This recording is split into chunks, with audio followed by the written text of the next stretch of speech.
Welcome to the French Wedding Podcast with your host Naïm, the only podcast in English about weddings in France. Great conversations, tips and insights about your French wedding, some wisdom before your big day, and the opportunity to hear wedding professionals actually living and working in France, only for your day to be the most amazing to remember. Hello everyone and welcome to the French Wedding Podcast. Greetings from France. This is the place where we're recording this show.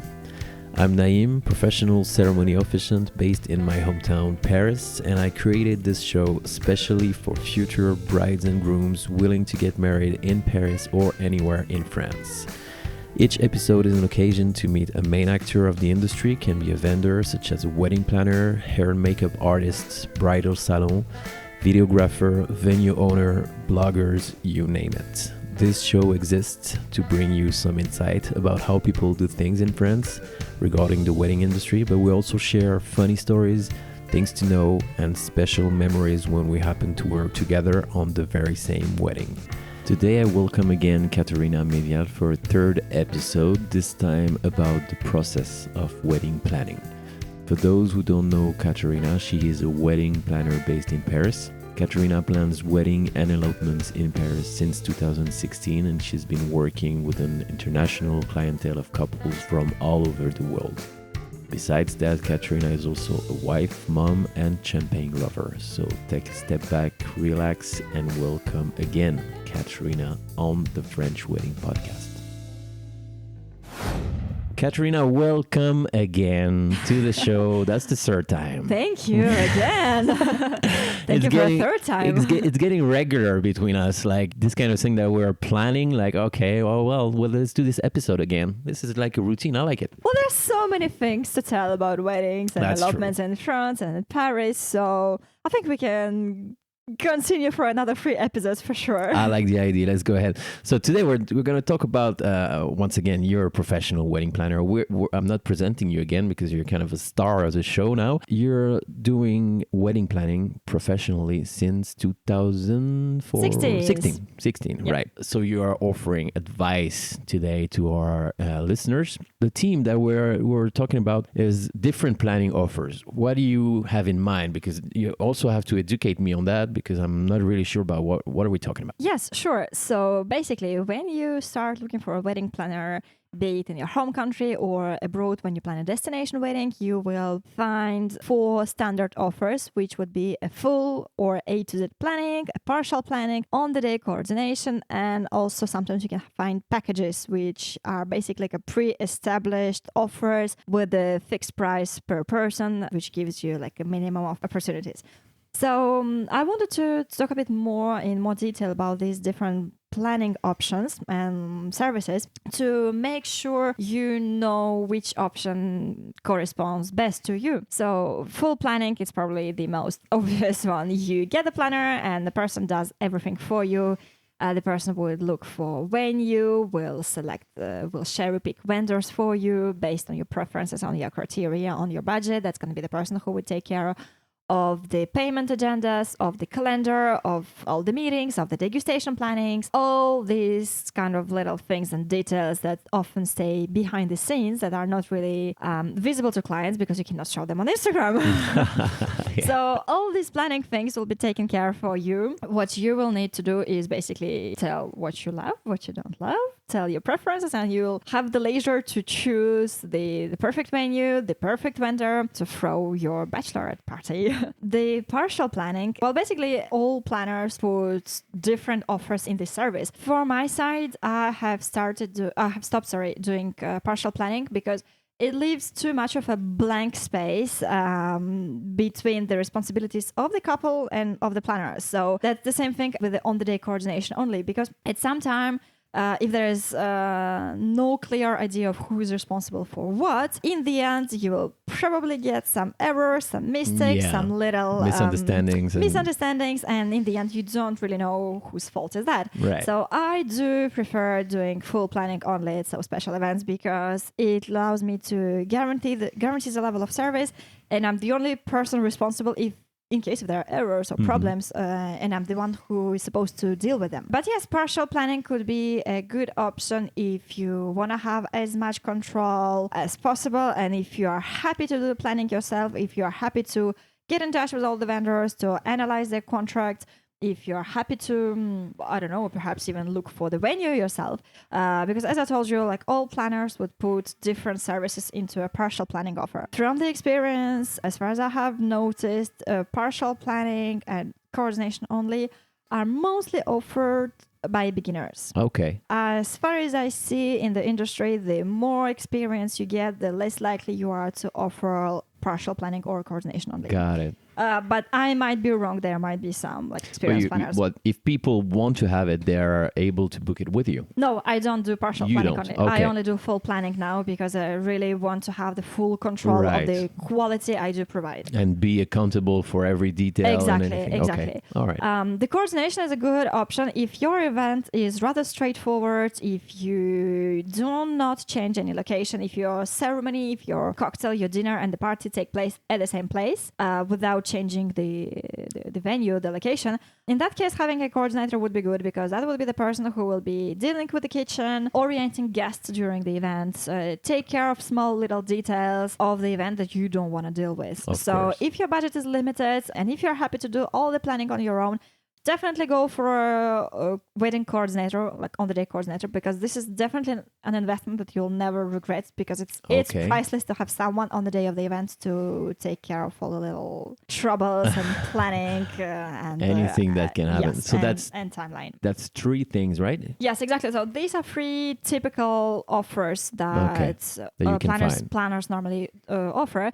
So up to you to see what do you prefer. If you want someone to have a full control and to deliver the full service, again, it doesn't mean that you will have no choice to say your word, to say what you love or you don't.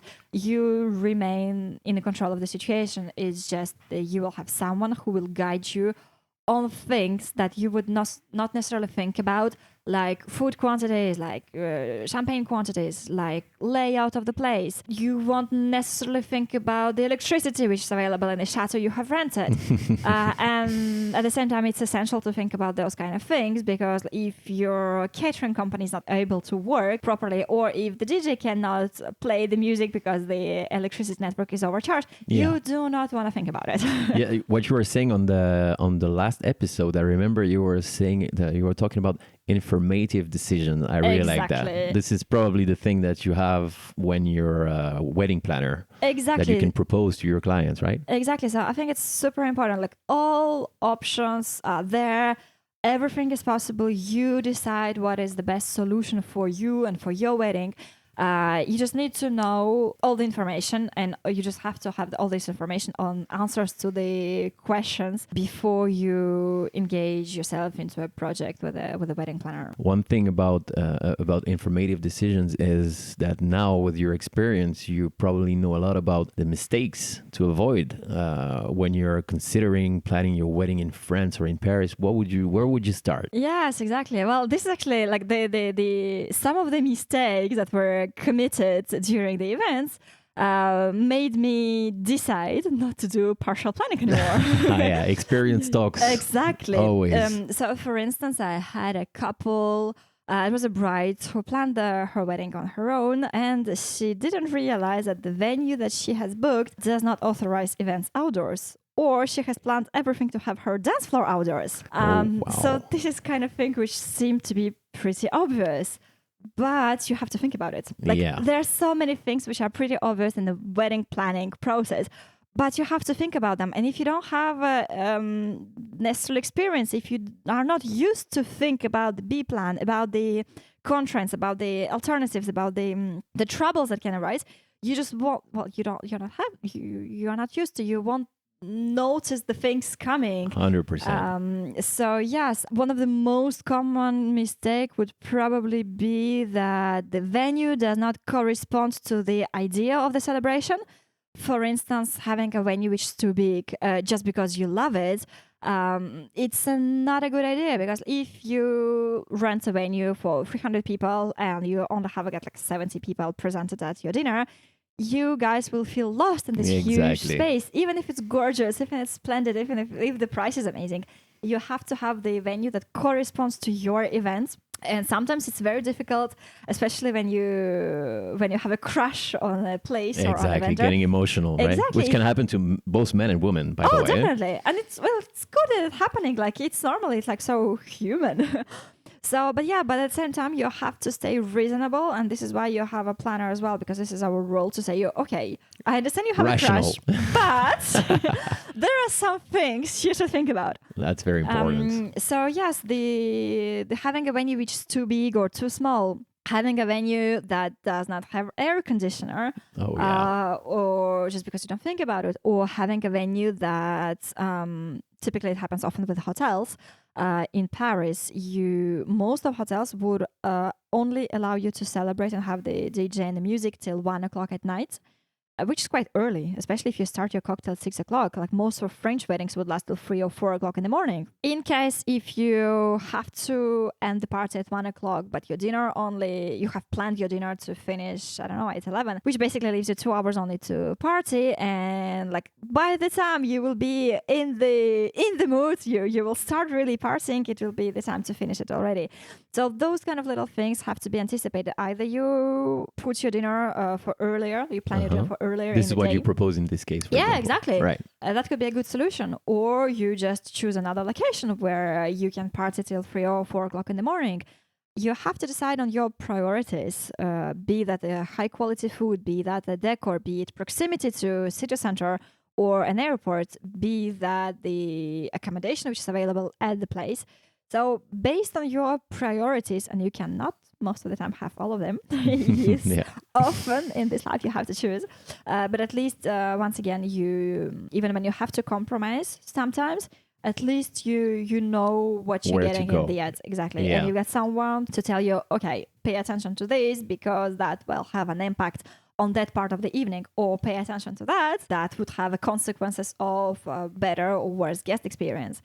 This is why I think having a full planning service is better, because you know that the person is there for you to alert you in case of there are any problems or any potential problems. Yeah, sometimes it's just about running off time, or everybody's waiting for you at the ceremony. Exactly. And then you're still, if you're the bride, you're still getting makeup, and your mother-in-law wants to see you and she's talking about how emotional she is, and suddenly you're losing 20 minutes on the schedule and everybody gets stressed. I've seen that, and I've definitely agreed with the fact that if you have a full wedding planning, it's always taken care of. Yeah, definitely. And especially like most of the time when you have a planner and you have like a bigger event with like 70, 80, 100 people, the planner often works with an assistant as well. So you'll have several people to take care of you and of your guests, because when you have no one with you on the day, sometimes bridesmaids are doing a very good job. But that's true. Sometimes if they do not know the venue, if they do not know the catering, they will do their best to help you, definitely. Mm-hmm. But imagine if the caterer doesn't speak English, or if the venue owner doesn't speak English, or the venue coordinator doesn't speak English. So that might be a bit complicated. So having someone there for you is really priceless. Be it just on the day coordinator or the planner that has accompanied you for the whole process. Like, seriously, the only advice I can give you today is get someone to be there for you on the wedding day. Book your wedding planner today, all right? At least for the wedding day. At least for the wedding day. Like, if you have a limited budget, at least get someone for the wedding day. I cannot disagree with that, because I've seen that when I was running ceremonies, officiating even small elopements or big wedding, doesn't matter. It's not that it's always failing, not at all, but there's always an unexpected event. Exactly. There's always something to be managed. It's good to not being too emotional, because obviously it's your day. You're waiting for this for a long time. You've been dreaming of this day for a long time. And I think to get all the rational part and the management part it's just outside of you is a good thing. Yeah, it's just not a day for you to manage things. That's a day for you to enjoy the day, because you've been planning it for probably like 12 months or something. Mm-hmm. You've invested a lot of time, a lot of energy, a lot of money as well. So this is definitely not a day to take care of anything at all. This is a day to enjoy and party and celebrate and kiss and hug and drink champagne. That's true. Absolutely true. About the venue specifics that you were talking about, I really like the downsizing about like you have only 70 people and suddenly you're in a much bigger space and all that. I've seen this mistake actually in front of me. Yes. And it's not ruining your day, but it's just that you're like, oh, well, this is not what I had in mind. Yeah, exactly. And that your dance floor looks a bit empty and feels a bit cold. So yeah, it's quite important to manage the venue size accordingly. Also, in terms of the venues, there are sometimes restrictions, often restrictions in terms of the noise and the number of people allowed in, or the noise, the music, live music allowed outdoors. So these kind of things that have to be anticipated, and they also, you have to know them. And most of the time when you get a venue in France, they would either send you a contract which contains like 20 pages. So you have to really have to read carefully all the 20 pages. Yeah. And like, it's pretty straightforward. It's written better than an insurance contract. I imagine. But you have to read these 20 pages and you have to remember what you read, because there are always restrictions, conditions, be that, I don't know, candles, be that sound restrictions, whether you can or not have a carpet, whether you can or not have a dance floor, whether you can or not wear heels, because some places do not allow you to wear heels because they parquet is like an ancient 18th century Versailles parquet, and it's just an expensive floor and it's like a historical floor. So those kind of little things have to be taken into consideration. It's not because it's your wedding day that everybody's going to be super happy to allow you to do everything. It's always better to just go straight to the wedding planner or organizer or anything, and just make sure that he's doing his job properly, he or she. You delegate your stress and your sleepless night to someone else. I agree. You just enjoy your period of being bride and groom, which doesn't last too often, too long. And you, most of the time, you still have side events to plan, like your bachelorette party, like your family dinner to announce your engagement. So there are things for you to do, and if you can delegate all the planning issues and like planning management and organization part, I think it really saves you time, especially today. Like, we have busy careers, we are busy at work, we have some social life that we do not want to abandon. So yeah, keeping pretty much the same or almost the same lifestyle as you had before getting engaged, I think it's quite priceless. I agree with that. And one more thing that I wanted to talk about: people in general, they have in mind their wedding ceremony or their wedding day, but you also organize side events, right? Yes, definitely. I do plan side events, because when you take all your guests from your home country and sometimes from different cities, when you take them all to Paris, you want to entertain them to in the best way possible. So most of the time I also do plan welcome reception, like welcome drinks reception the day before the event. Oh, day before. Okay. Yes, so that you could say thank you for all the people who have been traveling, so that you can cheer and have a drink and like start the celebration. Exactly. You start the celebration, exactly. And it also allows for people who do not know each other sometimes to get to know people and to have like a pre-celebration. It's always nice. And I also do very often next day brunch that could take place either in the same place where the main event took place, or that could be a different location. That could be for the whole party, or just for like a very restricted number of closest friends and family. So it's really tailor-made depending on your preferences, depending on your needs. But yeah, pretty much having a 3-day celebration is a kind of normal experience that you have. You are not proposing packages, actually. No, definitely. Quite often I do have couples who get in touch with me saying, oh, I like the weddings you do. Can you send me the list of venues where you work? There's none. Like there's no list. There's no list of venues where I work exclusively.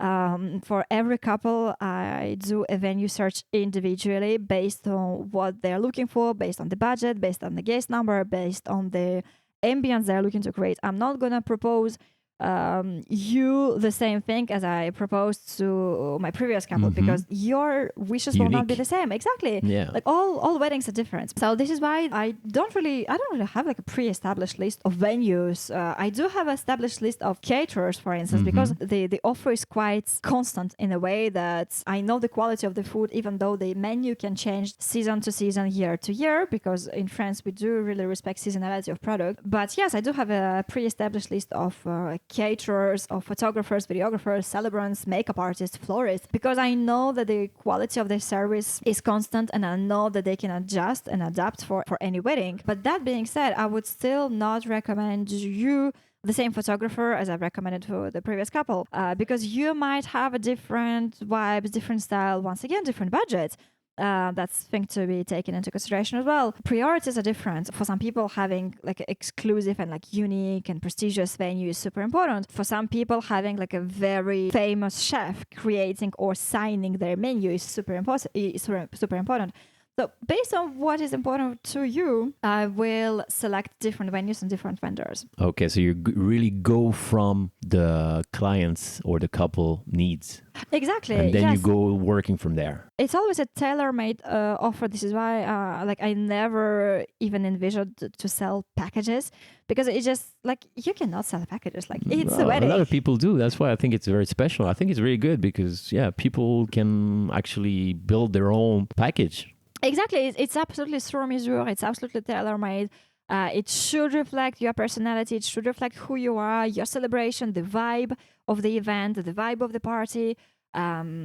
Having a one-size-fits-all event, it's not something we do at so special events. As they always say, when you do everything, you do nothing, right? Exactly, yeah. That's true. I agree with that. Regarding how the money is spent, do you have any advice or how to spend wisely your budget? What would you do? What would you not do? What do you recommend? Yeah, it's always quite frustrating because wedding is probably the biggest event you will ever organize in your life, unless you're a professional event planner.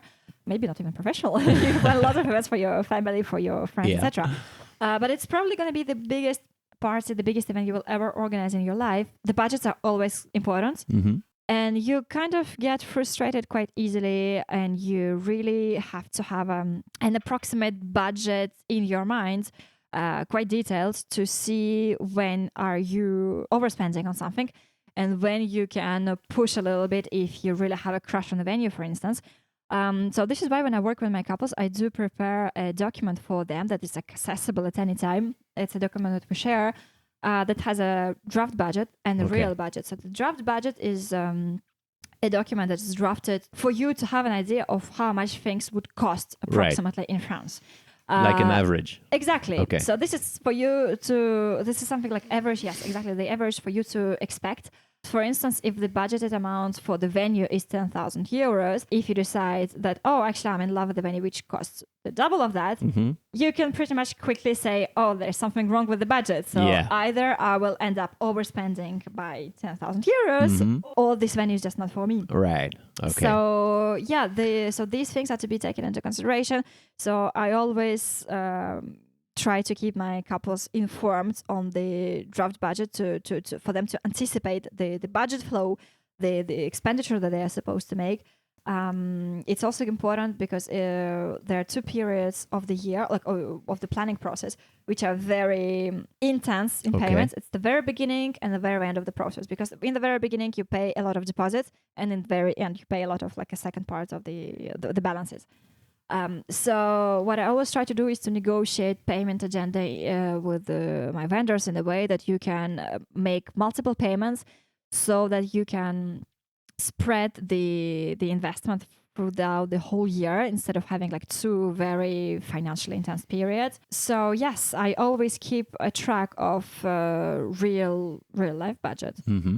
Every time we have a contract that has been signed, it is entered in a document so that the couple can see where are they, how much money they have spent already, what is left to be spent. Right. I also create payment agendas for my couples to see either payments so you're to financial advisor as well, right? Oh no, I wouldn't say that, but at least No. at least I would try to keep them informed on like payment, budget related things concerning their wedding. Being very transparent and very reliable about yes, it. definitely. It's very important, I think. What's important to say is that I do not charge you for vendor services. I only charge you for the planning services. Okay. You will have all the individual contracts from photographer, celebrant, videographer, decorator, or any other vendor that will be drafted directly at your name. Mm-hmm. So you will see the contract, you will see the exact amount of money that you are paying. Everything is very transparent, so that allows you to understand how much you're paying and what you're paying exactly. Perfect. I think it's very professional. You can find some other vendors, or sometimes in any industry, actually, we can get some kind of shady about hidden costs, let's say. Yeah, exactly. Well, that's the thing that exists in this business, that some people would sell you services that they do not really provide and taking some markup in between. Yeah, exactly. Well, that's the individual choice of all the business owners to define their commercial and business strategy. But in my case, I really do prefer to give you the contract that's drafted on your name, with all the details, so that it's completely transparent. And another thing I just wanted to mention about how to spend your money wisely. Yeah, go ahead. Which is absolutely crucial to understand your priorities. Most of the time I ask my couples to name me 2 priorities. If there are 4 of them, that means that there's something wrong. Okay, well, that's a good one. Like, Reduction, actually. Exactly. Yeah. So if you have a limited budget, all the items of the budget cannot be your priorities. Like when your budget is limited, I would recommend you to have 2 top priorities which you would not be ready to negotiate on. So for instance, if you want to have a luxurious venue with like loads of sleeping spaces, okay, let's budget it in advance so that you can have the place you're looking for. Okay, so it's kind of like highlighting what they really want for that day. Exactly. So we can just target the exact. Exactly. So once the venue and the catering, for instance, have been booked, so that you don't say me that, the photography, I don't like this person, I like the person who's like 4 times more expensive. There's no problem, but you should be aware that because your priority was a beautiful venue with sleeping places, you like to stay within the budget that we have set initially, you cannot have this photographer unless you tell me that you are happy to overspend and to assume this budget modification, which happen regularly. Which happens regularly, because it's quite difficult to estimate from like in the very beginning of the planning process how much things would cost, and it's quite normal to have 10% increase. All right, 10%. This is what you've seen from your experience. Yeah, which is quite normal. Yeah, which is quite regular. Which is actually not that much. I think it's pretty reasonable. This is what people would expect, like especially for a wedding. Like exactly. This is a one-time thing normally. If you're planning to, or else you'll have an elopement for the second one. Even if it's not, like seriously, who said it should be once in a lifetime? It could be That's true. Well, we would be happy to provide service for you if you are planning to get married 20 times, but I'm not sure if you're going to be very happy after that. Anyway, thank you so much again, Katerina. It was a real pleasure to have you with us today. Do you have something to add? Yes, sure. As always, I'm coming with small gifts for you guys. Oh, yeah. So, everyone loves gifts. We do. So, yes, if you purchase a full planning package with me, I will be more than happy to offer you one side event planning for free. Could either be your welcome night, reception, or next day brunch. This is the offer, which is normally invoiced €1,000. Okay, great value. Great. Yes, so I'm happy to offer it for you if you book a full planning services. Thank you so much, and see you soon. Thank you. Bye-bye. Hey guys, thanks again for listening to the show today. You can find more information on our guests in the show notes, as well as my contact and my website. If you have any questions regarding your French wedding, I'm happy to help. Also, please do not hesitate to leave a review for the show. There's also a link for that. That will literally take 1 minute of your precious time and will mean the world to me. I always appreciate your support. Thank you again very much for your time and feedback. Wishing you a great day or a great night anywhere you are in the world. I send you some good vibrations, and we'll talk to you again soon for a new episode. Bye-bye.